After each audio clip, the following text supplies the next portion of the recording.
BRS హయాంలోనే నిజామాబాద్ అభివృద్ధి సాధించిందని మాజీ ఎమ్మెల్యే బీగాల గణేష్ గుప్తా అన్నారు.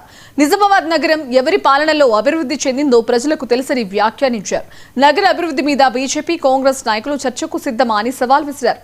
ఎమ్మెల్యే తన వ్యాపారాన్ని పెంచుకోవడానికి దృష్టి పెడుతున్నారు తప్ప ప్రజలకు వారి వల్ల ఒరిగేదేం లేదని అన్నారు. కేసీఆర్ హయాంలో నిర్మించిన నిర్మాణాలన్నీ కూడా ప్రారంభించకుండా నిర్వీర్యం చేస్తున్నారని మండిపడ్డారు. కాంగ్రెస్ పార్టీ నాయకుల దగ్గరికి పోతే మా ఎమ్మెల్యే లేడిక్కడ, మీరు ఎమ్మెల్యే దగ్గరికి పోయి అడగండి అని చెప్పేసి వాళ్ళు ఎమ్మెల్యే దగ్గరికి పంపించేటటువంటి పరిస్థితి. పట్టించుకునే నాదుడు లేడు ఇక్కడ.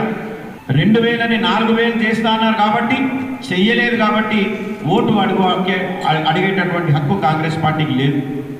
మరి కళ్యాణ్ లక్ష్మి, షాదీ ముబారక్తో పాటు తులం బంగారం ఇస్తా అన్నారు, అది కూడా ఫెయిల్ అయింది కాబట్టి కాంగ్రెస్ పార్టీకి ఓటు అడిగేటటువంటి లేదు. 2500 రూపాయలు నిరుద్యోగ భృతి ఇస్తా అన్నారు, అది కూడా ఇవ్వలేదు కాబట్టి ఓటు అడిగే హక్కు వారికి లేదు.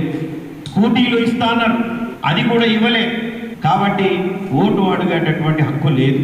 నిజామాబాద్ పట్టణంలో వాళ్ళు తీసుకొచ్చినటువంటి నిధులు ఎన్ని? కేవలం 10 కోట్ల రూపాయలు మాత్రమే. అది ఇంతకుముందు గతంలో కూడా నేను చెప్పిన. ఇది కాంగ్రెస్ పార్టీ చేసే పరిస్థితి. బీజేపీ ఎమ్మెల్యే ధన్పాల్ సూర్యనారాయణ గారు గెలిచిన తర్వాత ఎన్నికల ప్రచారంలో భాగంగా ఆయన ఏం చెప్పిండంటే, ప్రభుత్వం నుంచి నేను నిధులు తీసుకొస్తా, ఒకవేళ ప్రభుత్వం నుంచి తీసుకురాని ఎడల నేను ట్రస్ట్ పెట్టి నిజామాబాద్